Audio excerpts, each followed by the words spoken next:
What's up, Raza? Here we are again, once again, Streetlow Magazine with the Lowrider Podcast. Today we have a real special guest, straight from the city of San Francisco. He's like the mayor of San Francisco, to tell you the truth. And I've known him for, probably when I started Streetlow Magazine. I'd like to introduce him. His name is Roberto. Go ahead, Roberto. Introduce yourself. Give yourself more... Bueno. First of all, thank you for having me. This is an honor, man, to be in your space. My name is Roberto Hernandez, and born and raised in San Francisco, and love Streetlow. Right on. No, man, I remember, like I said, you from way back then when you had the grito, Yeah.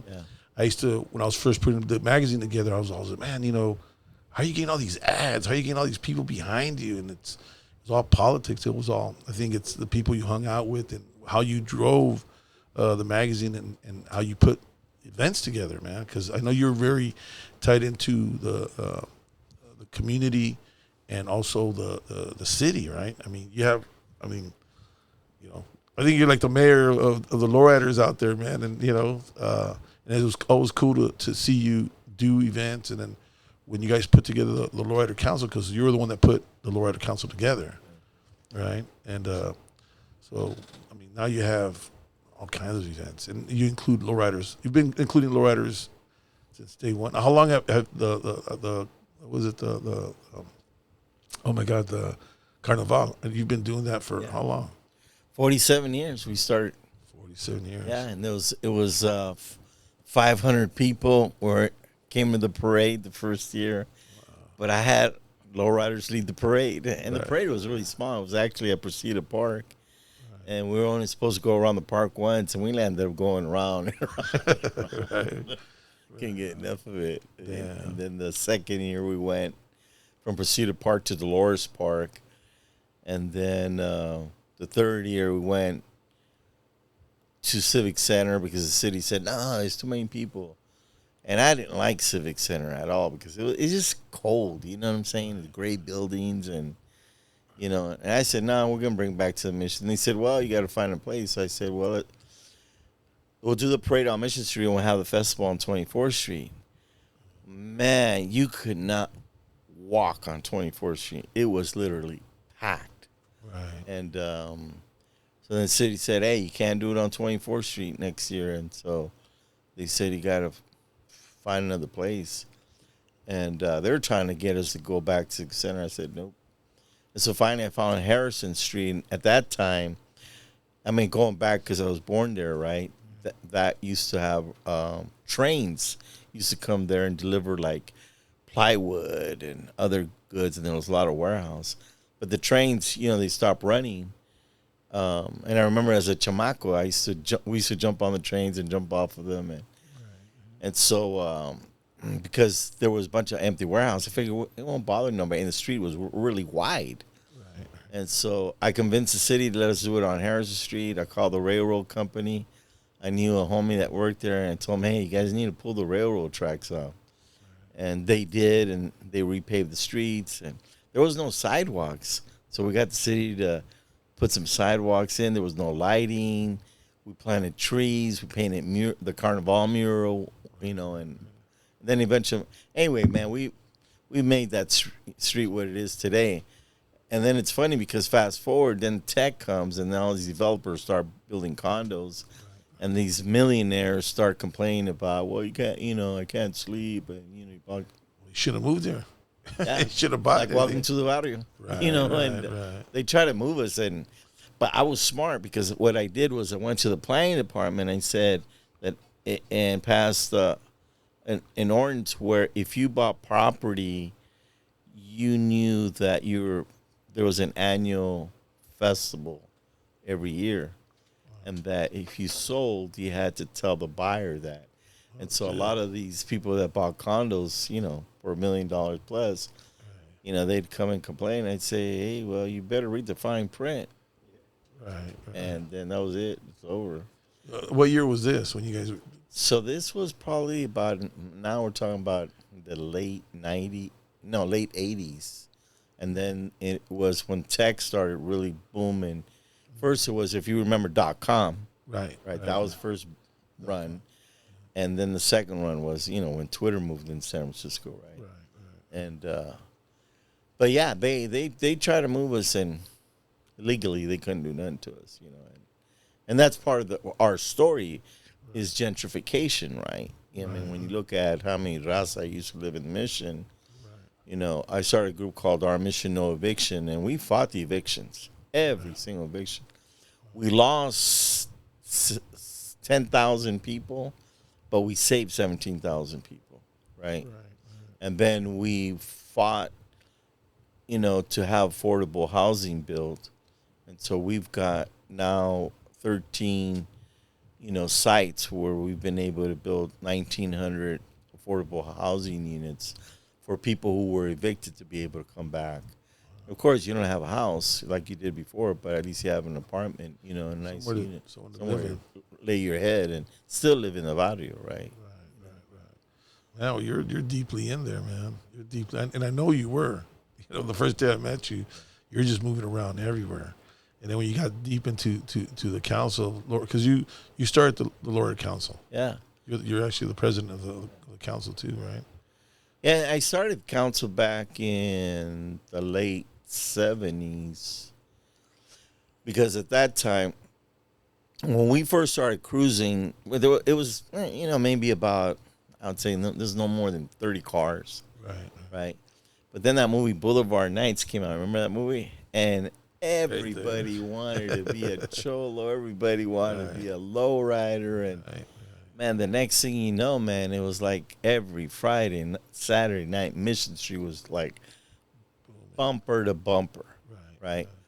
And then the cops, they started cracking down on us, and then they started closing the street, and then they came out in full riot gear, and they would march down the street, and you get a beating. And I got arrested 113 times. For cruising. I don't know how many hundreds of times I went to court. I fought every ticket and I won. It got to the point where the judge on Monday, when we show up, because I tell everybody, man, just go to court. I mean, the courtroom would be filled just with lowriders. And at one point, the judge would say, everybody that was out cruising on the weekend, case dismissed, give your ticket to the deputy on your way out. Yeah. Because it was consuming the time of the courts. Right. And then they were giving tickets that the judge didn't even know. The judge would literally have to pull the book out to see what it was, to find out what the hell is this, And so it got to the point where it was a cat and mouse kind of chase. Because I got this lot that was empty, and I got the owner's permission for us to go park there, and then the cops rolled up, and I had my lawyer because I always have a lawyer with me, and I had a letter from the owner, so when the lieutenant showed up, he said, "Y'all got to leave." And I said, "Talk to my lawyer." My lawyer handed him a letter, right? He read the letter and said that we had permission to be on the property. So my lawyer said, if you don't have a warrant, you got to leave. Right. And he didn't have a warrant, so he had to leave. Wow. And they couldn't get us off the property. Right. So every time they were closed Mission Street, we go to the lot. And it was known. That became the name, the lot. The lot. Each had the lot. And then sometimes, just for fun, we would, when they closed the street, we'd go down Broadway. Because Broadway back in the days was, man, they had the strippers, they had Carol Dota, they had jazz clubs, they had salsa club. Broadway was happening in San Francisco back then. Well, the name Broadway meant Broadway. Because I remember going out there on a cruise, and it was bumper to bumper, too. And then, so we'd divert and go there. But they never shut us down there. Yeah. And so anyway, I landed up organizing all the car clubs and solo riders, and said, "Man, we got to fight this. This is illegal what they're doing," because across the city on the west side, you had all the white kids who were racing cars on the Great Highway. And they were, and some of them even would race for pink slips. Right. And we'd go out there and check them out because, we're car guys. Right. As a car guy, you can like, well, damn, let's go check out the race, Right. And they never shut them down. And that's dangerous. Okay. You're talking racing cars are going easily over 130 miles an hour. Kill themselves. Yeah. But they were white. They do whatever they wanted to do. And so we filmed all that. We filmed the cops arresting people, beating up people, and they didn't know. And so I gotten law students from Hastings Law University to volunteer as part of a school project to document everything. Oh, damn. And then I got a couple photographers and a couple of, back in those days, they used to make videos. Remember videos? Right. And so we had hidden cameras, and we documented for months and months and months. And so then I met with the mayor at that time, who was Feinstein. I met with the chief of police, the board of supervisors, everybody within the city, and they all recognized that there was a problem, but not one of them was willing to step up and stop it. Wow. And so I put them all on notice without them knowing it. Right. And then finally we got these real good, Chicana lawyers who said, yeah, we'll file a federal lawsuit against the city for discrimination. Wow. And it was on because, when you file a suit, right, they have in that discovery process, they have to turn over all the records. Right. So we saw marching orders that they had, like, go out and kick ass, arrest, beat. I mean, it was races. I mean, it was, they were pretty awful, the orders that they, right, and I can imagine these were records, wow, and we got a hold of them, right? Wow. And then we found out that they were using the Mission Street as a training ground for the academy. Oh, right? Shit. So these cadets were being told, you got to go out there and show that you can handle, anybody. Right. And we became like the guinea pigs. Right. So it was wild just to see. I mean, because we had copies of everything, was files of boxes and boxes and boxes. We spent about a good 3 months just going over all their records, which then helped us build the case already, what we already had documented through photos and through film, right? And so we put the city on trial. And I loved it, man. For the first day of the trial, after we picked the jury, and we had the first 4 worst cops out of all of them. And sure enough, man, our attorneys, when they would cross-examine them, chop them up. Oh yeah, and then he was very, very cool. He'd get them pissed, and then he just poked at them so they could see they're the true colors. Oh yeah, and then they just showed their true colors, and it was funny because we were told keep an eye on the jury. Just keep looking at the jury. Just keep your eye on the jury, right? It's like the movies, right? Hey, we got trained real good. So the trial went on, and at some point, the mayor was going to have to come to court because she was being sued, and the chief of police and the board of supervisors. Damn. Let me tell you, we got word that none of them wanted to come, but they were subpoenaed, so they had to show up, right?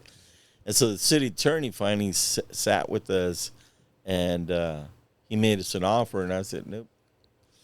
I mean, and kept making an offer after an offer, and finally, he told our attorney said, what do they want, right? And for us, it wasn't even about money, right?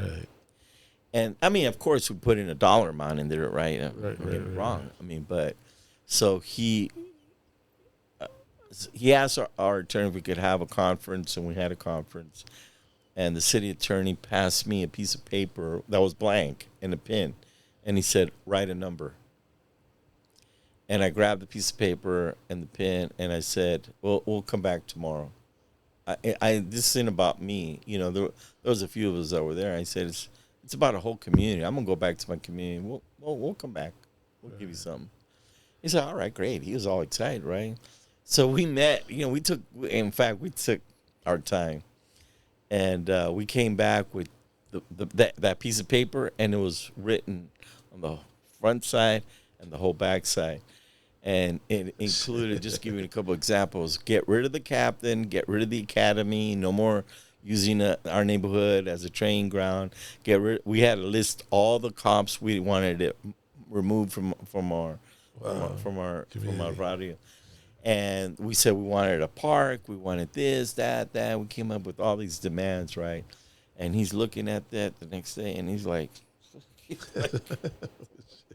and he goes, "There ain't no money on here." I go, "It ain't about money, And he says, "Okay, well, I'll take this back to the city." And so, of course, the mayor was like, "Give them whatever they want, fine," without thinking, right? They were not thinking. So anyway, we landed up sending out of court. And so the city attorney asked me once we signed off, right before we signed off, he goes, "You're not getting no money." I said, "Yeah, I know. But I know something you don't know." He goes, "I don't care. Once you sign, you're not going to get a penny." I said, "I got you." So I signed, right? And everybody else signed because there were 7 of us. So then he says, "Hey, can I take you out to dinner tonight?" I go, "Sure, yeah." I go, "You're paying, right?" I got no money. Yeah, I got no money, yeah. So we're having dinner, right? And he says, "I've never met anybody that didn't want money. Everybody that sues the city wants money. And you ain't going to get nothing." I go, "Yeah, I am." I said, "First of all, you can't put a price to my freedom. Right. They can't arrest me no more. They can't beat me up no more. And everybody else I roll with, right? Most important. And I get to cruise. Right. And they can never touch me ever again. Because if they do, it's what's going to happen, because there was a clause in there that they couldn't touch us, right? I said, "And now you guys have to build the park and do all these other things. So let me tell you where I'm going to make money." I said, "I'm going to get a park building. How much is it going to cost the city to buy the land, the lot?" Because that's where we wanted the park. It's going to cost some money to buy the land. Then they have to build the park, which is going to cost some more money. And then they got to maintain the park. I said, so I think that maybe over the next 50 years, I'll enjoy that park. And you guys are going to probably dish out about, I estimate, maybe over $1 billion. I said, I'm a rich man. And my children, my grandchildren, and the next 7 generations are going to enjoy that park. Right on. So that's the park over on Potrero and 25th. Yeah. Yeah, so that's how you and we got to cruise. And so kind of fast forward, right? As you know, on the statewide level, right? There was all that ban on cruising in every city, and right. And so everybody always would say, they come down to the city, say, "How do you guys do this?" Right. And tell them the story. I mean, homies from San Diego to as far as Sacramento, right? And right. That's crazy. And so finally, a couple of years ago, we created the California Lowrider Alliance, right? Because people were tired of the band and everything that was going on here, including San Jose. Right. And they asked me, and they said, "Hey, so I did this whole we could file a federal lawsuit for the whole state of California, but it's going to take years and time and money, and we could raise the money. We all got money, right? And we can do GoMe funds. We could, we can get volunteers and all that, and we already have the source. We have the resources. How it could be done, right? We just do it on state level, right? Come up and say, "Man, isn't there a shorter way we can do this? A quicker way we can do this, right?" I said, well, we could try the assembly and see if maybe we could get a state law passed, but that's going to take all of us to get our representatives in the assembly to support the bill, and then we're going to it's got to go before the Senate, so then we got to go to the Senate, and then we got to go to the governor. If we can pass the law through the assembly and then through the Senate, it will go to the governor for him to sign. And so that's what we did. I mean, we miraculously, everybody did their homework, because I told everybody, I can't go to, I don't know who your representative is in San Diego. Right. I'll go with you. I don't know who you're in Bakersfield. Right. I'll go with you, but you got to know who your representatives are, right? And so they did. Everybody did their homework, and we were able to get it through the assembly, right? And then we got it through the state. And I think on the state, in the Senate, there was only 4 votes against it. And then it went to the governor's desk for him to either veto or sign or not sign, right? Because sometimes they do that, right, on purpose. And so everybody looked at me and said, well, that's your guy. That's your guy. That's your former mayor. I said, yeah, I know. I said, I've been waiting for this moment. Right. So I hit him up. I said, hey, I got a whole bunch of pictures of you cruising in my lowrider back in the days when you were the mayor. I said, I got one favor to ask you. Sign the bill. Right. He signed the bill, and, Is that the one in Sacramento that they do every year? Sacramento? Yeah, so now it's, the ban has been lifted, and everybody can cruise in the state of California. Yeah, he was our mayor. Actually, he was a supervisor first, and then I worked on I supported him for mayor. He's a good guy. And then, he became, eventually governor. He's going to run for president one day. Yeah, that's what they're talking about.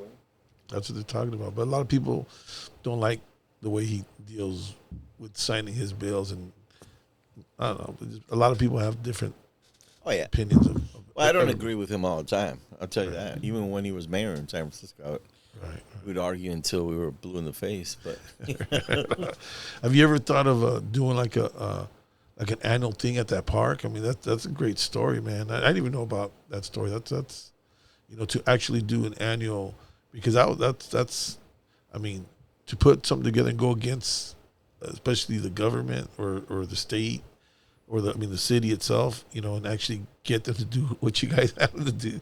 That's crazy, man. That is crazy, especially during those times. Yeah. Right now, I think it's a lot easier to do things. Oh yeah, because of all this cameras and all these IGs, and if you want somebody out, you just got to sit at his house all day long and make sure if he pokes his nose, you're showing it up. It's kind of crazy the way life is now. But back then, I think it was a lot tougher because we were pushed around. I remember getting pushed around. We'd drive down the street, they were stopping us just because, for no reason, and harassed, and started taking pictures of your tattoos. And luckily, I didn't have any at the time when I was younger, because I knew the consequences. They see you, and right away they want to pull you over and take you out of your car and stuff. But and I cruised in San Francisco a couple of times, even during the Super Bowl days. Man, those days were dope, man. That city used to get packed with cruisers, man. So that was the whole thing. San Francisco, it had its own cruising spot. I think every city in the Bay Area has its own little cruising spot. But I think the two major ones were San Jose and the Mission, because it was nice.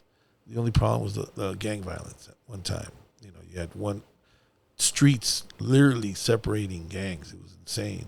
But how do you get along with that? I mean, is that still happening out there in San Francisco? Is it? Well, let me address something. What you were talking about, the tattoos and all that. They stereotyped us. It's like the thinking of a lot of folk, right, was that how can you afford such an expensive car, with the kind of true spokes and paint job and interior. They thought we were like drug dealers and shit. Well, back then they were a lot cheaper though. Yeah, cars you buy cars for $200-300. So it was a little difference of look, because I know.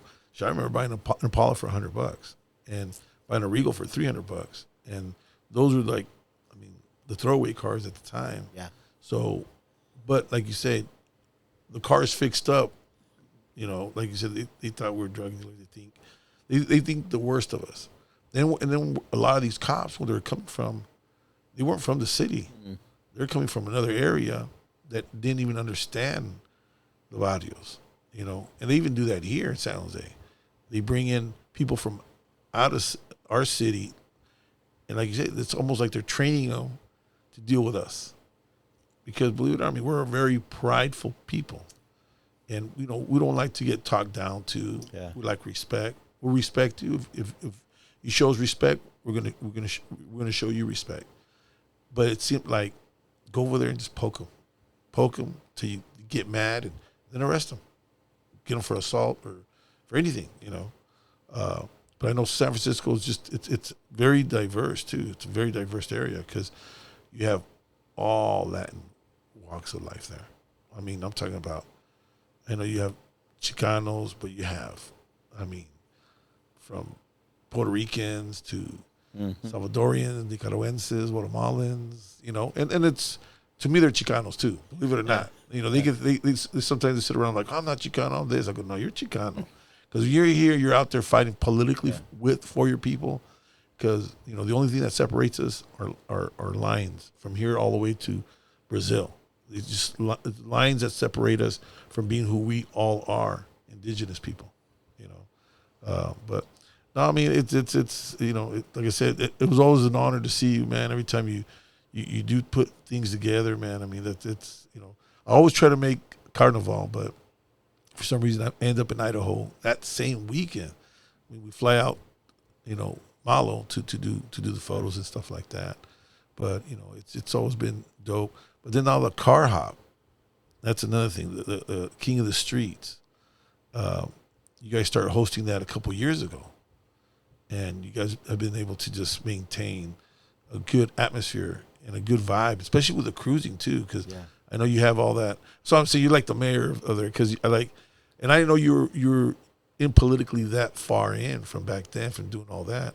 So the good thing is that you know how to kind of defend our people in those areas, really defend our people and show them a good time, you know, because like people see, you know, when they see the videos, they see the people, they're like, man, you know, they're cruising on the mission. Well, how the fuck? We used to get harassed, you know. Now these cars are being parked. Like, you know, there's areas now that are really nice that are parked.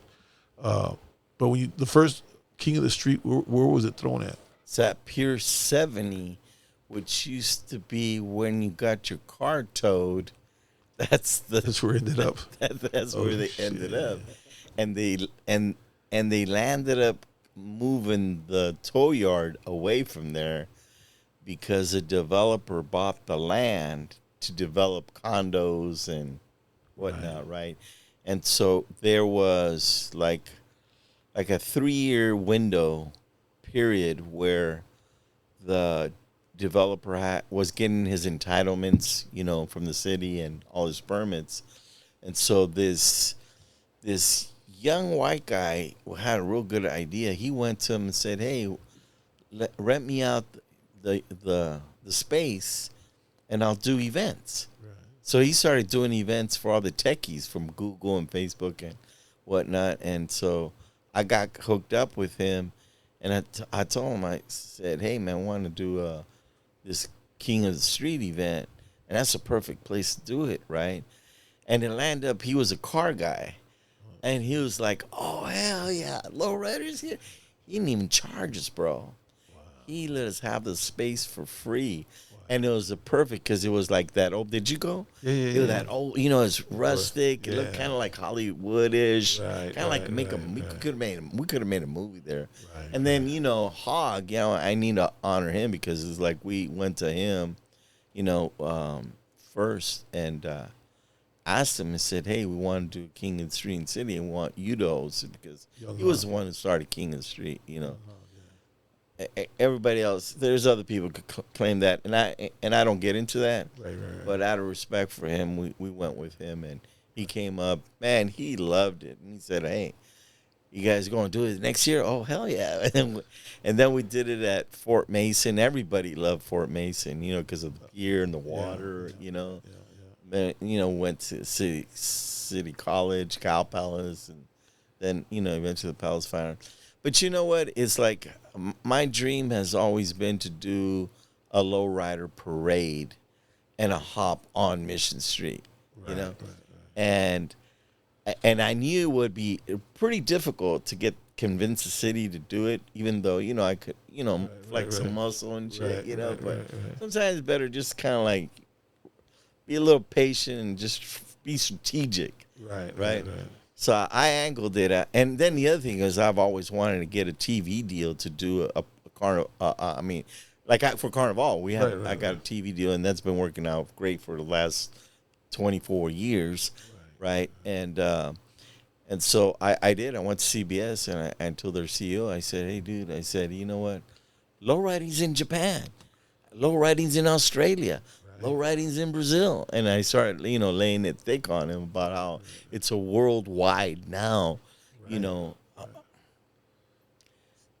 phenomenal growth, and so they did their research, and he came back and goes, I get it. What do you want to do? And I told him the story about King Street and all that. And I said, hey, can you imagine we shut down Mission Street, do a parade, you televise it, do a show, and then we do the hop. I said, you guys would be the first network to televise something like this, man. And you could stream it worldwide. Right. So then he went back to his research team, and, and they came back with the numbers, Latino. And then I said, let's move it from August to September, so we do it during Latino Heritage Month, right? And that was like the icing on the cake. He was like, "Oh, you got us. Damn, We're all in." That's it. CBS, right? Yeah. Damn. It's gonna be good, man. It's gonna be really good.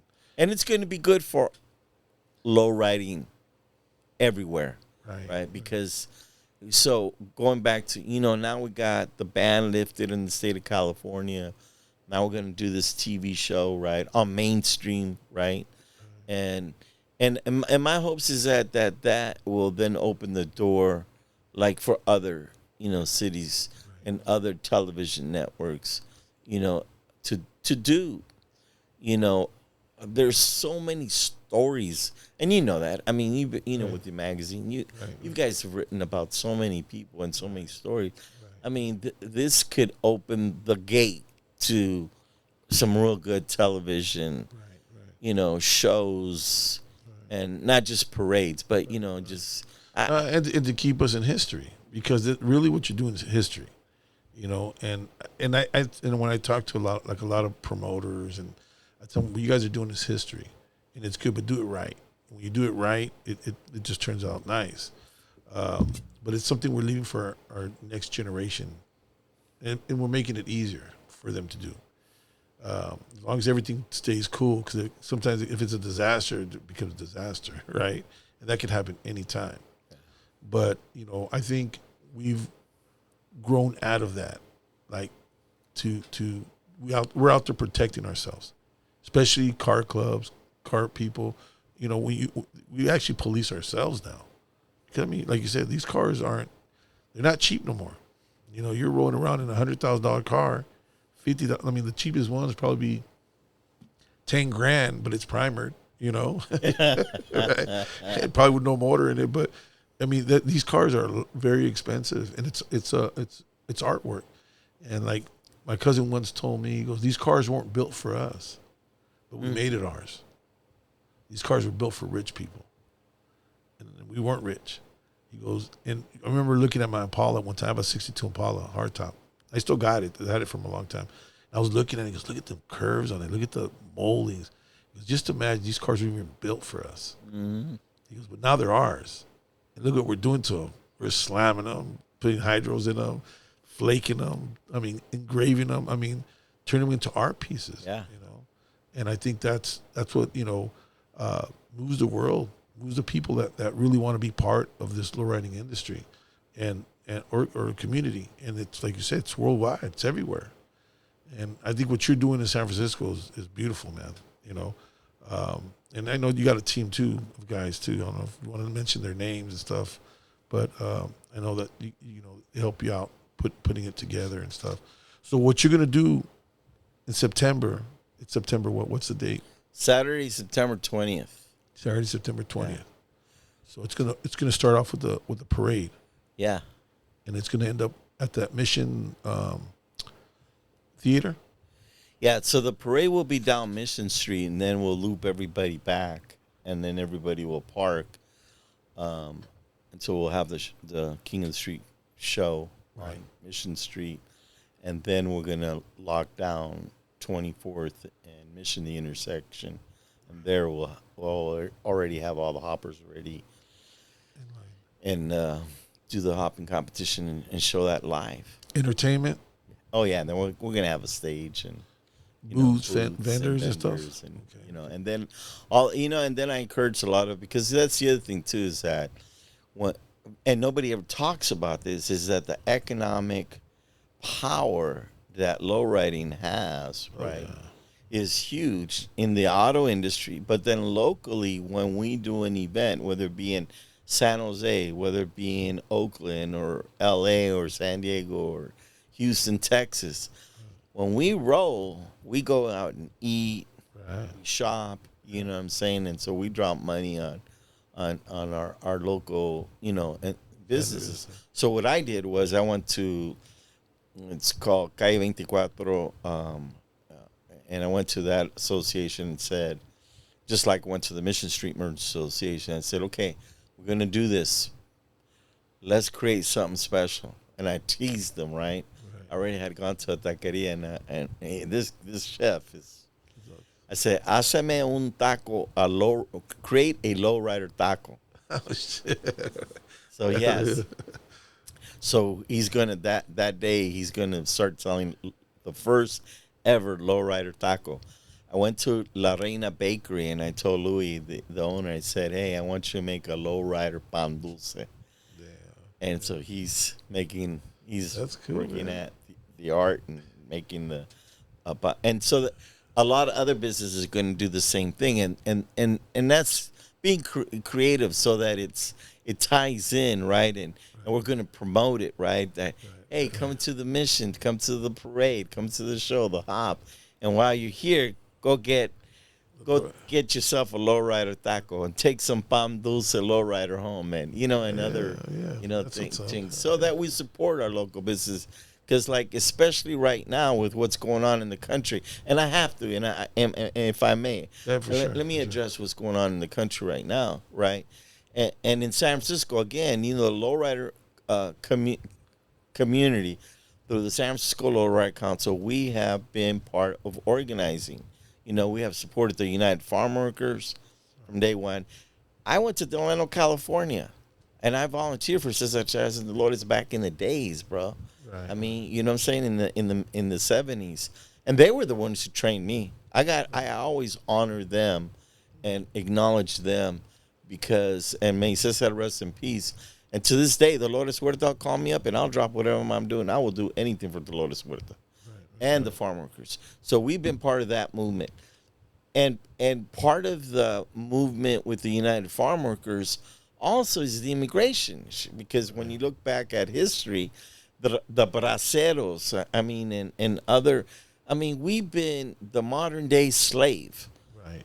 People don't realize that when they stop and free black African Americans from being slaves, we Latinos and Filipinos became the new modern day slaves out in the field. It's not Filipinos don't do it anymore, but we continue to do that. But yet, we're not citizen. We're not good enough to be citizen, but we're good enough to do the hardest work on Mother Earth, right? And so because of that history that I have, I've always made sure that the Lowrider Council has always supported the United Farm Workers. For sure. And so in San Francisco, we supported and we're the first city to become a sanctuary city over 30 years ago. Right. And then a lot of other cities became sanctuary city. And thank God we did that, because look, I would have never thought we would be in the situation where we're at, right? In San Francisco, we also were the first ones after we became a sanctuary city to eventually give IDs to immigrants, right? And then when we passed that, I was involved, and some of the members of the Lowrider Council were involved in a statewide movement to get IDs and driver's license in 2004 and 2005. We went to the Assembly, we went to the Senate, and we were able to get a bill passed to give IDs and driver's license to immigrants. Schwarzenegger was the governor at the time. He didn't want to sign the bill, but he didn't veto it. And so I said, hey, let's go up to Sacramento and follow him around. And we did. We would sign the bill, sign the bill. You know, and eventually, you know, the bill was signed and became law. And so when you look at that history, right, and you look at Latinos in, whether it be in California or Arizona or Texas or Florida, I mean, we are becoming the majority. Right. And I want to put this out there, that the reason they're now have created a war, right. It is a war, right, against Latinos in this country, right, like we've never seen. Right. Blacks were made slaves, but now there's a war against us. When you see the military come out, and ICE, you want to call it ICE, it's military, right? And the National Guard, and now they're talking about the Marines, y que no sé qué, que no sé cuánto. It is a full-on war. Well, they're trying to grab whoever they can now. Yeah. The color of our skin, that's all. You can be a U.S. citizen and get caught, and they've done it already, right? And we know that. And so one of the things that we've been doing is we've been, you know, part of, again, I've gone to L.A., I've gone to Sacramento, I've gone to Napa, all over, you know, and we're re-energizing this movement that we once had. Because when we organized for the IDs and the driver's license, that was in 2004, 2005. 2006, I'm going to take you back to May 1st, 2006. We organized a Day Without Immigrants. And San Francisco, we had over 500,000 people who did not go to work in March. In L.A., it was over 1 million. In Dallas, Texas, in El Paso, I mean, everywhere across the country. No other race has done what we've done, what we did in May 1st, 2006. And one of our chants was, ahora marchamos, mañana votamos. And we did a huge voter reg, right? In Napa, I want to shout her out. This Chicana sister started Voto Latino. And Voto Latino has been, you know, that year she gave birth to that.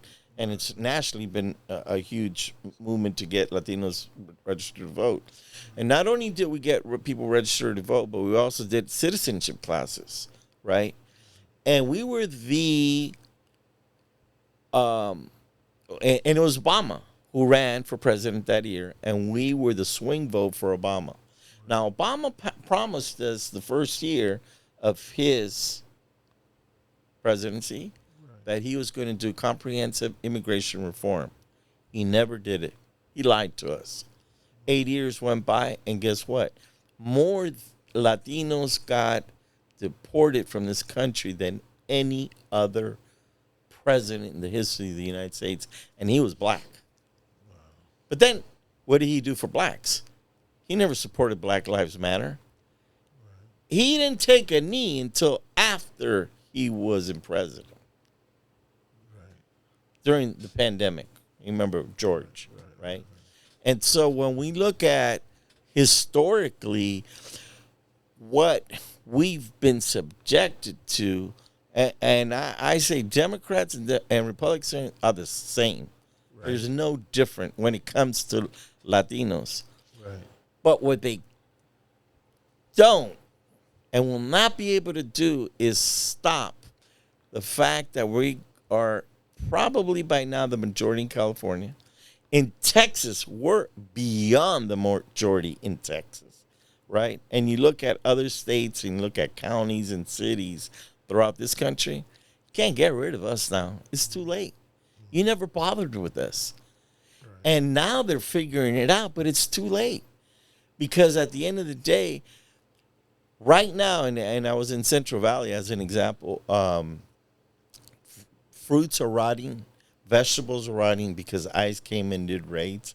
Now these growers, the same growers that we fought to give decent salaries and toilets and water and breaks for farm workers, they're saying, how can we help? And you know what? I started a campaign. I said, support us, support citizenship. Citizenship for farm workers and all workers, once and for all.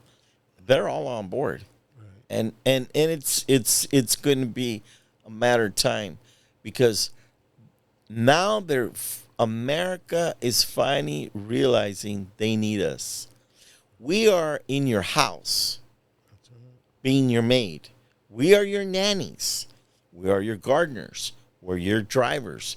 We're the dishwashers. We're the cooks. I've been in places that Italian restaurants, right? Talking about San Francisco, right? Right. In San Francisco, right? I mean, in the Mission, right? Let's just talk about the Mission for a minute. I grew up with Italians, Irish, Filipinos, Samoans, blacks, Puerto Ricans, Cubans, everything. Right. The Mission was the melting pot, right? But you go to North Beach, it was all Italians. Or you go to Chinatown, it was all Chinese. You go to North Beach today, and who are the chefs? They're not Italians. They're all Mexicans. Oh, yeah. You go to Chinatown, you have some Mexicans cooking right. Chinese food. I had a friend of mine who was Chinese. He says, you Mexicans know how to make orange chicken much better than we do. Right? You know? So I tell these guys they're japoneses. That's what they really are, man. But no, you're right. You're right. And that's crazy, because I did hear something about what they're trying to do is that at least give all the farmers, give them a residency. Give them a residency. You know, find them. You know, you need to find them for something. Find them $7,000, I think, and then have them pay it within 7 years. But give them the opportunity to go back and forth with their families, and just don't give them the rights of citizenship or something like that. Citizenship, the benefits of a citizenship, you know. But their kids will get it, you know, eventually. But it's kind of crazy what they're trying to do too, where they're trying to rip the citizenship from born kids that are born in the United States. From anybody, any immigrant, even if it's Latino or not. But if it's born with immigrant parents, now you're not American. You know, you go back to your country with your kids. But no, I've seen that, man. That's it. And like I was telling Flavio over here too, man, we were talking about Republicans and Democrats, and I tell them the same thing. They're both the same. Yeah. You know, there's no difference. They don't. It's billionaires, millionaires against us. Yeah. It's money against us. That's all it is. It's just like the medical field. It's money against sickness, really. If you're sick, then good. It's money. We don't want you to get well. You know, even though they find the remedies to get us well. But you know, that's what I keep turning on the TV, seeing that shit. I'm like, fuck. You know, like, you know, even though my generation, I'm like first generation here, but second generation. I'm first generation born here from my parents. My parents came in here during the bracero. My grandfathers did back in the 20s. And my grandfather brought my mother, fixed her papers. They worked here when they were teenagers. And then from there, my dad and my mom met here in San Jose. And, you know, it went on and on and on. But that's how it starts, you know. And it's sad because I hear our own people talk about it. Oh, man, you know what? They should go back. They should go back to Mexico if they love Mexico so much. They want to go out there with the Mexican flags. They should go back. It's like, what? I mean, you should be proud, because the United States, like I was telling Flavio, the United States is not a race. No, it's a birthplace. Everybody, the race here is immigrants, right? Mm-hmm. Italian American, Chinese American. You know, it goes on and on and on. And that's kind of like where I'm kind of. Driving me crazy. But that's to me, like I tell people, like, oh, you're America, this America, but yeah, but it's not a race. This is not, and but there's other races that are trying to push us down. But like you said, it is too late because there's billionaires that are Mexicans. There's millionaires, billionaires. There's rich people. There's construction workers. There's doctors, lawyers, and including from the bottom to the top. We're everywhere. We're everywhere, and we're not going anywhere. I'm pretty sure we're not going anywhere. And as much as they try, he only has, 3 more years maybe? If that, hopefully, But after that, what's going to happen? What is going to happen after Trump's gone? Yeah. They're going to go after him now.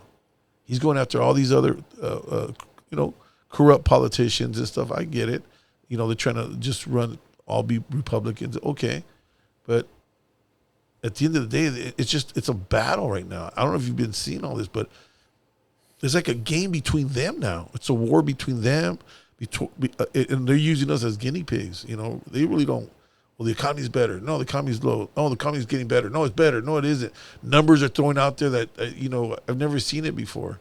And I think it's psyching up people and it's confusing us all. But at the same time, we have to keep our feet down and protect us as much as we can. Like you said, we're brown and they're pulling us from here and there. How is it out in San Francisco right now? Because he's going after sanctioned cities too. Well, what they're doing in San Francisco is they're coming out on the street, but it's not like in L.A. But what they're doing is they're going to, if you go to court, they're getting you in court.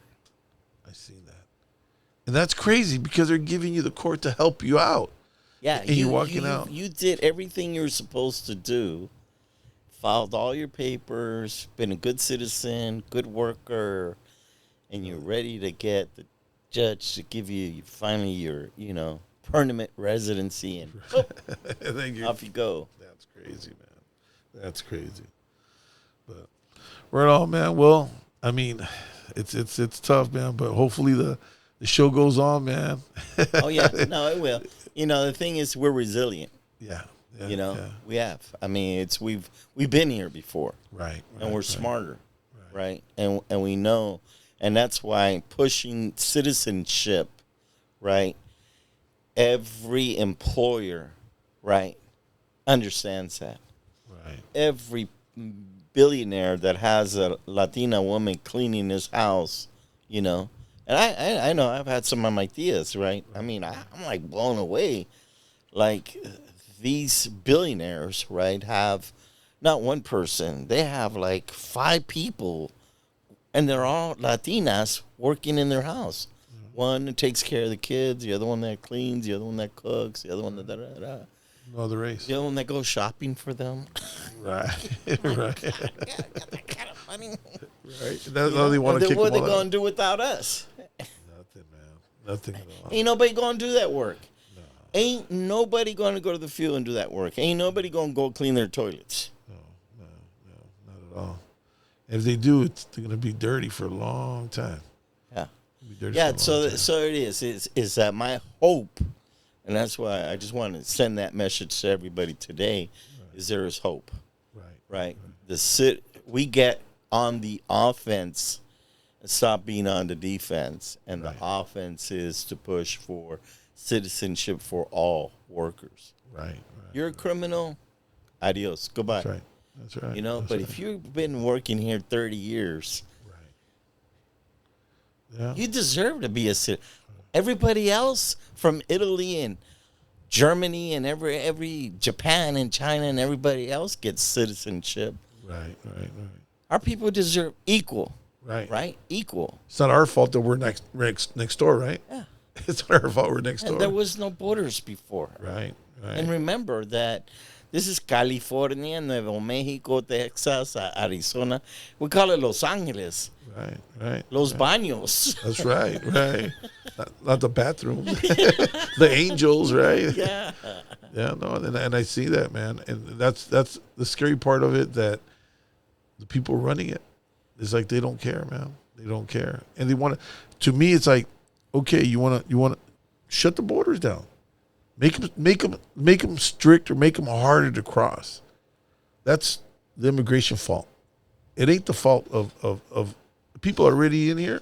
They're in here. They're working. If they're criminals. Yeah, I understand. Get them out of here. But get the criminals out first. Don't go attacking all these people and then calling everybody a criminal. Yeah. All they're doing is it's a money game for them. It's stereotyping. It's stereotyping, but it's a money game because they're building a prison who benefits from it. And every person they catch, it's costing our it's our tax money, giving it. It's like it's washing one hand and going to them. As much as they're supposedly saving us, they're saving themselves by putting money in Trump's pocket and all his administrators. They're part of it. I guarantee you, they all have a piece of that. And you know what people don't know is that, because they talk about, well, these immigrants take all the resources and we pay taxes. Well, first of all, if you're an immigrant, you don't qualify for any of these government resources, right? I was fortunate enough that some Jesuits priests at USF wanted me to get a college education, because he saw the potential in me. And so they did. They gave me a scholarship. It was like one of the best gifts I've gotten. It was a blessing, right? I took a sociology class, and the class was taught by the director of the Department of Social Services for San Francisco. And one of the questions he posed, he says to all the students, he goes, we're going around the room. He goes, who do you think are the majority of people on welfare? Right? And now this is back in the 70s, right? Everybody in the room said blacks. And he says, you're absolutely wrong. He said, every time you see a news story about welfare, they show black people. And today, and the last, let's say 10 years, 12 years, right? They show immigrants taking resources away. Do you know that from the beginning of time when they created the welfare program to get welfare, food stamps, Medi-Cal, and housing Section 8, they're all white. 86% of the people on welfare in this country has been white. Now, Trump is taking away medical, food programs, all these other programs. He's going to hurt White people. He's going to hurt white people. Right. Well, they're feeling it. I'm pretty sure they're feeling it now. Oh, yeah. They're feeling it. Yeah, now you're messing with white America. Right.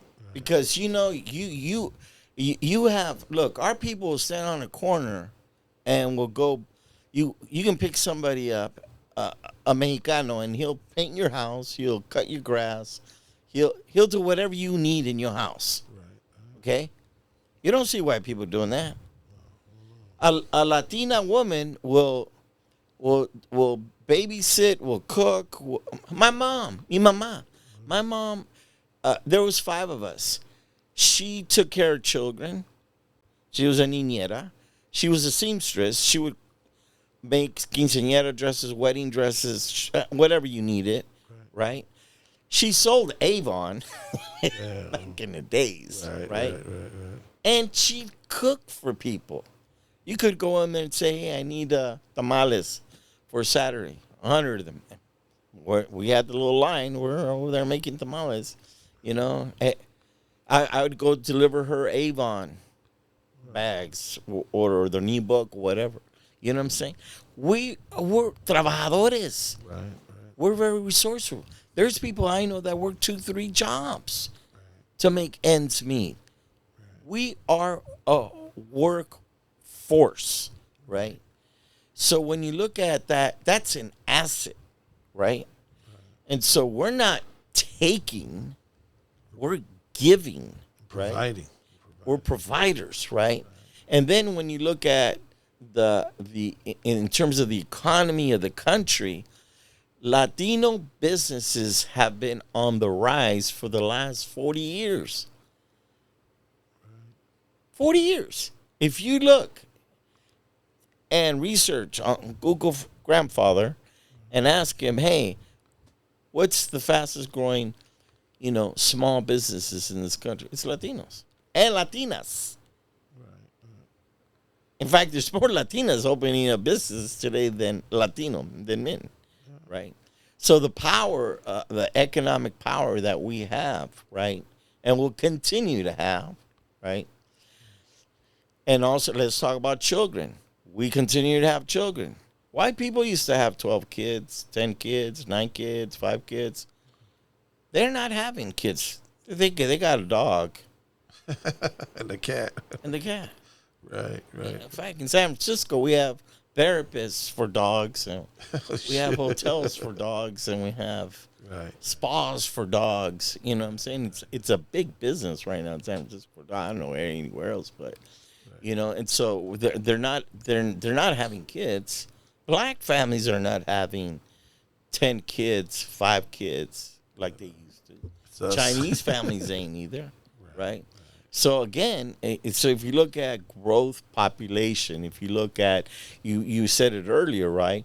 Education, if you look at the number of Latinos graduating from colleges and universities with not only bachelor's degrees, but master's and PhDs, right? And if you look at every sector, that, to me, and we fought for all that. We fought to be admitted into the UC systems in the state of California, as an example, right? You know, and so we're there. And we're going to continue to strive, and we're going to continue to grow. So, you know, I tell people this is just the moment we're going through, right? And, yeah, we're going to have, like in any war, we're going to have some casualties. What do you think if we get an actual Chicano Mexican in office, like to become the president? What would happen, you think?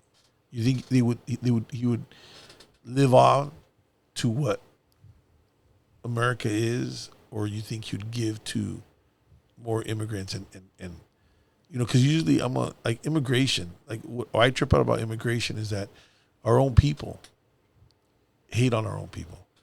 Like, you know, there's always a saying that we're like crabs in a bucket. We pull ourselves down. But like I said, again, I've seen people on Instagram and, you know, talk about our own people. Like, go back, get out of here. We don't want you here. What are you doing here? You're taking our jobs. And they're like, what? Who's, you know, they're being washed by their own, but they're being washed by the people they're washing their brains, and they're believing them and following them, you know, and I hear that shit. I'm going, what the fuck? You know, like these their own people doing this. Imagine, we're already fighting against the ones that hate us. Now we have to hate ourselves because, you know, of our brown skin. But, you know, it goes back to I don't know, it's just brainwashed or something. I don't know. I just feel like if we do have a president one day that is Chicano or any type of Latino president, how would it be? You know, would it be the same way, or would it get worse? You know, it's the only thing that's kind of crazy. I mean, what we're ready for, you know. Yeah, I think that let's address the issue about our own people. And part of that is, I really believe, is lack of education, right? And I really believe it's also the divide and conquer game, right? Because they want us to be divided. They did that to the black community. If you look at the black struggle, right, there was a Malcolm X, there was a Martin Luther King's, and different, and even within the black community, if you study their history, there was they call them Uncle Toms. You know, right. You sold out, right, and so it's no different what's happening with us. But let me go back, because I remember growing up. I mean, I was born here. I'm Chicano, right? I identify as a Chicano, and I remember brothers from Mexico that came here. You know, our own people were calling them wetbacks. Right. You know what I'm saying? So this ain't nothing new, right? We've been there, done that, right? But what I think is beautiful is that there's been more of unity throughout the years of struggles that have brought us together, right? I see that the it's a small majority of people who say, "I'll send them back to Mexico." You know, it's a small. Right. Look, if you look at all the Latinos who supported for Trump, right? Now they're like, oh, shouldn't have voted for him, right? Because they believed the lie, Right. and that's what he did. He lied. He's one of the biggest con mans that I've ever seen in the world. Right? You know? Right. I mean, he can sell you a pair of shoes that got a hole in it, you know? Right. You know? And so when you look at this guy who's a liar, right? A felon, right? Convicted felon, right? And look at how many times has he filed bankruptcy for how many businesses and has left small little businesses hanging without paying them, right? It's corruption, right? And so that's part of it, is that we don't get educated on the facts, right? And we just look at the surface of things, right? And the media, like if you watch Fox News, you become a racist. If you believe in that, because you're watching it every day and that's all you know, right? But if you really like get deep dive into learning and in these times, you know, these little aparatos, you know, it's like, you know, it's TikTok, it's Facebook, Instagram, you know, WhatsApp, you know, they ain't teaching us at all, right?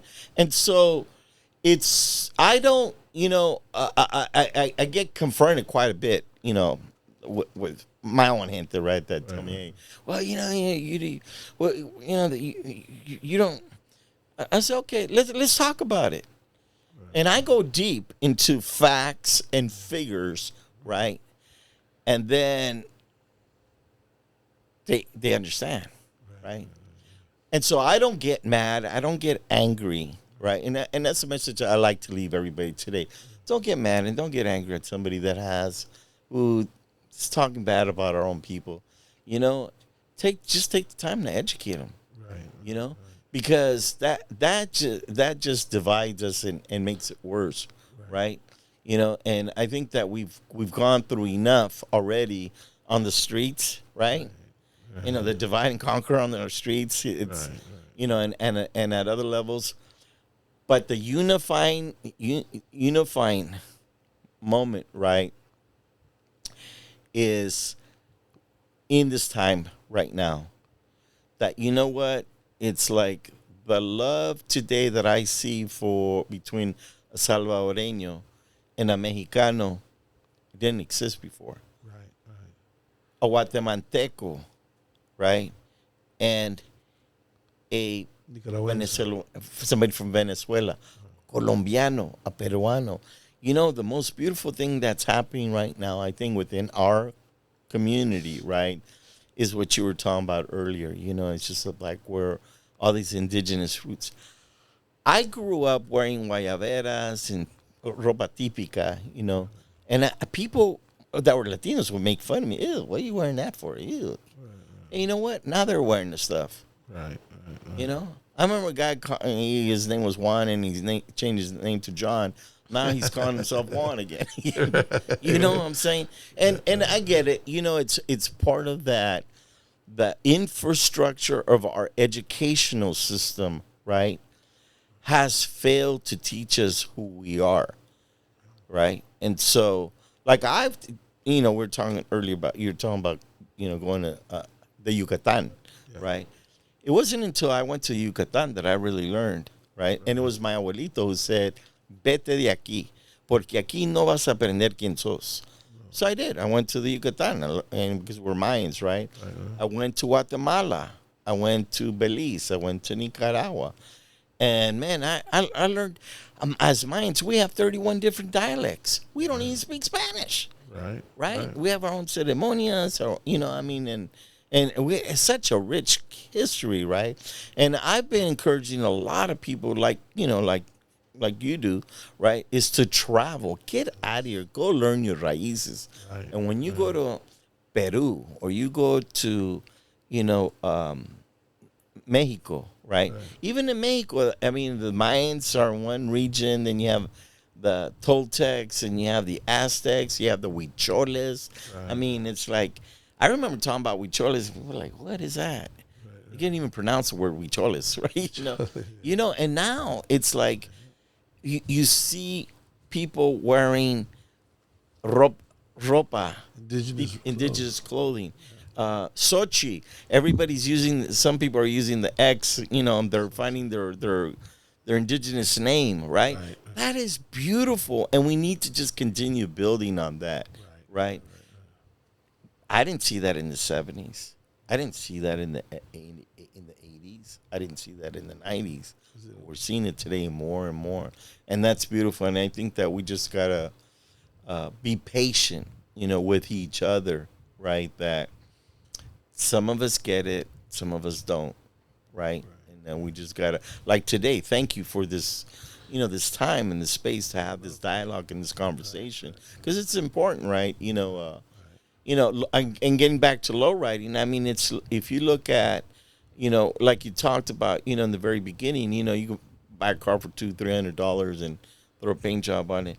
Man, it's the art. The art today, man. I mean, when you look at some of the indigenous paintings on some of these cars, it's just beautiful. It's got a story. You're telling a story when you're driving down the street. Right.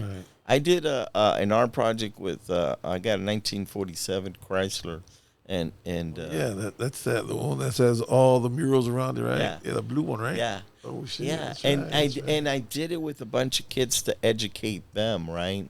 And so there's a whole story about Mayans, and Mundo Maya, and people are blown away. I'll tell you a funny story. Is like I got an internship, and I was an artist in residence at the De Young Museum. Now, who would ever thought I'd be at the De Young Museum? And it was right before 12-12-12. Remember when they said that the Mayan calendar, according to the Mayan calendar, the world was going to end? Right. And all these white people were freaking out. Well, I did some people say January. Yeah. So I did the De Young, I did Galeria La Raza, and I did a couple other, I did lectures, and I did, some art exhibits, and then I taught some kids. But that a whole experience from that just opened up the minds, and everybody is like, wow, all of a sudden it's like people discovered a whole new part of us, right? Because the thing about this is everybody used to think it was like, everybody thought we were all Mexicans, right? Now everybody knows there's Salvadoreños, and that there's Nicaraguenses, and there's nacatamales in Nicaragua, right? Vigorón con yuca, there's cacao, and and so if you look at the music, right? Everybody stereotype us of it was just mariachi and baile folclórico, right? I mean, Carnival. I mean, we have 78 comparsas that come out in Carnival, and you have the Colombianos doing cumbia. You have the Bolivians. I mean, and the music is different. The dance is different. The fray, todo, so it is. It's like we're now at a whole nother level, and it's just evolving and feeding us. Right. Because I tell you, for me, it feeds my heart, my soul, my spirit, my mind, and my body, man. When I meet somebody different that's from the Americas, and I learn about the raíces, right? And it makes me more rich. And that's what I share with people. I said, you know what? Just take some time to go learn. And I got that from my abuelito, because my abuelito was someone who said, vete de aquí. Aquí no vas a aprender. No, you won't. Y me fui. Yeah. And I've been to, Brazil. I've been to Cuba. I've been to Puerto Rico. I've been to Jamaica, Trinidad. This year we went to Dominica Republica, to Punta Cana, man. So I haven't been all the way over there. I've been to Puerto Rico. I've been to Mexico City, Cancun, Puerto Vallarta, all Baja California. Matter of fact, we own some property right there in Rosarito. We just came back this weekend from out there. But yeah, I mean, I want to. I think they're trying to fly us to Chile. Trying to get to Chile in November for a car show, and that's how deep we're in out there. And they want to honor us out there. Wow. So see how that one's going to be. That's like a 13, 14-hour flight. And just I want to continue to. I want to go to Belize. I want to go to Cuba. It's been one of my biggest dreams to go out there. And actually, when it was open for American citizens to go out there, you still have to get a visa and stuff to get in there. But now it's just impossible. I mean, you could, but I have to. Now I'm trying to get my dual citizenship, so I could go in there with no problem. Because if you're from Mexico, they'll let you go right in there. But if you come from the United States, you get questioned. You're a spy or something. It's kind of crazy, right? But when did you go? Did you go during the time that was kind of clean still? The first time I went was actually in 1995. And man, wow, what an eye opener! Because it's like you again, the media has this whole it's a communist country, this and then that. Man, they have the best health system in the world. Right. They grow over 1,000 hierbas, right? They, like we have Walgreens. Yeah. Man, you walk into their farmacia, no drugs, all hierbas. You got a headache? Here, toma. Hey, what kind of headache you have? Yeah. Right? Te duele la panza. Los ojos, no puede respirar. Just amazing, their whole health system, right? And their educational system. I talked to a 12-year-old one day at the beach for about 3 hours, and this kid knew more than I did about world history. Yeah, he was teaching. Because they emphasize education, right, and health, right? Well, their dream is to come out here, so they're studying the world. So one day when they do come out, they know where to go and they know about it more than we do sometimes, right? But right on, man. Well, Roberto, thank you for coming out here, brother. It was a blessing for you to come out here, man, and teach us some of your history, man. There's some stuff that I didn't know. I mean, like I said, I knew you, when I first met you, it was from El Grito. That was the first man. I got some of those magazines still, and just it was cool the way you put things in there. I think you did a quinceañera piece in English and in Spanish. Mm-hmm. And that was kind of inspiring me to do it. Like, I'm going to do a whole Lowrider magazine just in Spanish and English so people can understand it. I thought it was a lot of work. Now I could probably do it because of the whole AI stuff, Yeah. But back then I had to get somebody to write it in Spanish, to write it in English. And I think I spoke to you. I grabbed one of your quinceañeras in Spanish and English and asked you if I could use it. You're like, yeah, go ahead. I think you sent me the stuff. And so we ended up using it. But I was trying to do the whole book like that. It was just a lot of work.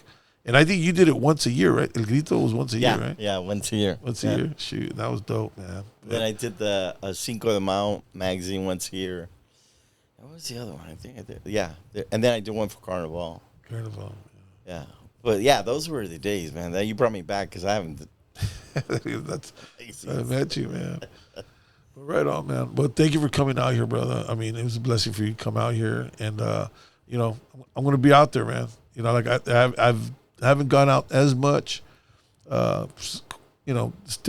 kicking back with my family. But this year, next year, in the coming years, now my kids are growing up.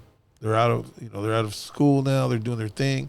Now it's my time to go back into what I like to do, and definitely go out there and cover some events. And I definitely want to be out there and supporting you guys as much as I can, man. And again, it's Saturday, September 20th. Saturday, September 20th in San Francisco. If they need anything or any questions, or who do they go?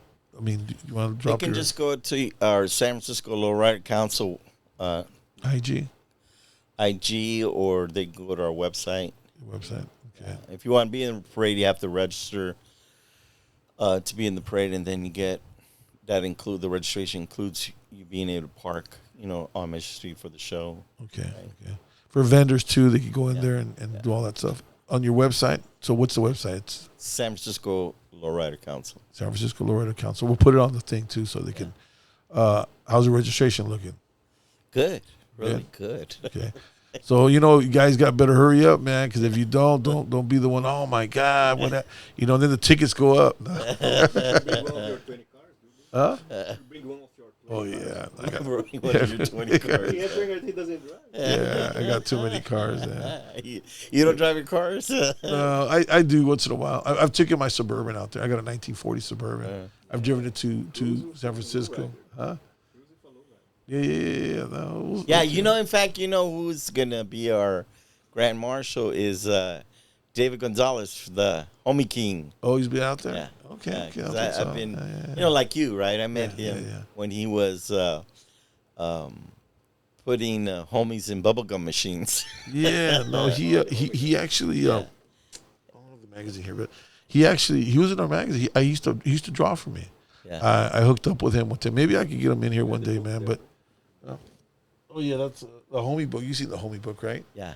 He put us in there as well too, because he used to draw for me when the homies came out. I started looking for a lot of people. Matter of fact, at one of the carnavals. Well, no, you know what? It wasn't a carnaval. It was El Grito, because you used to have also festivals for El Grito, right? Yeah. So when you did El Grito, I remember I was out there, and I was looking for Sonny Madrid, and you had told me Sonny Madrid was here. Yeah. I think you told me you had missed him, and I was like, man, I wanted to meet him.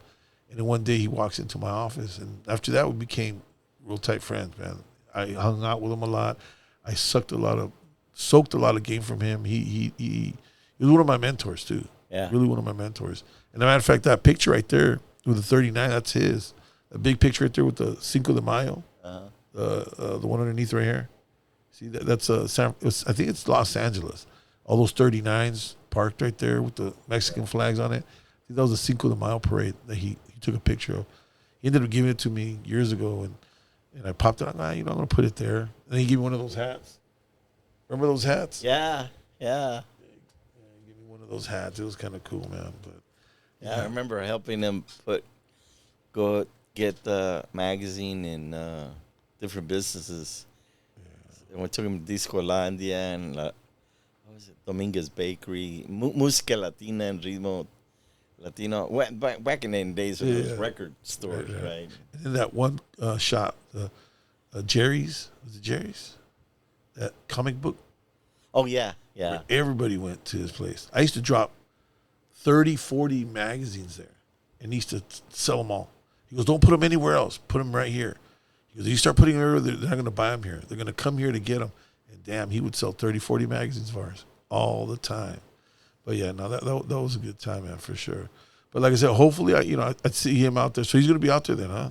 Yeah. Okay, right on. Yeah, he's got a lowrider. He's going cruising his convertible. Homie King. Yeah. Lowrider. Right on. Yeah, but I got there's possibility Paul Rodriguez might come out. Okay.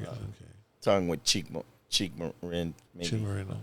That'd be nice to get them all out there, man. Yeah, trying to get all the just come and have a good time, man. Have you reached out to Danny La Paz?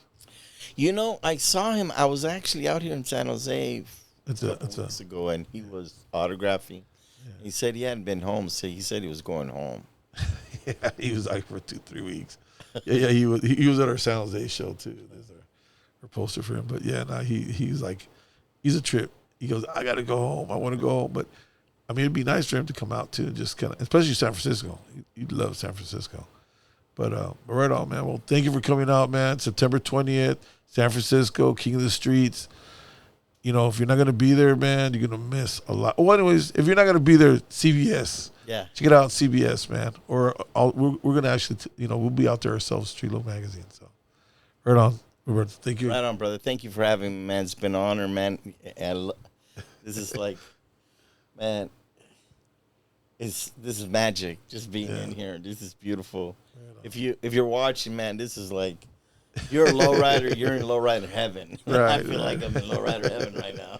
Right on, man. Well, look, I got San Francisco right there, brother. Yeah. Yeah, that's Carnival right there.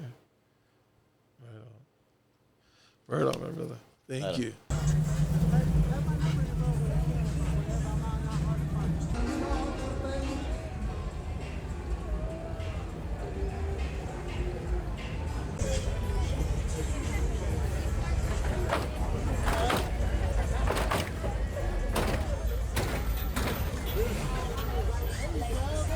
That's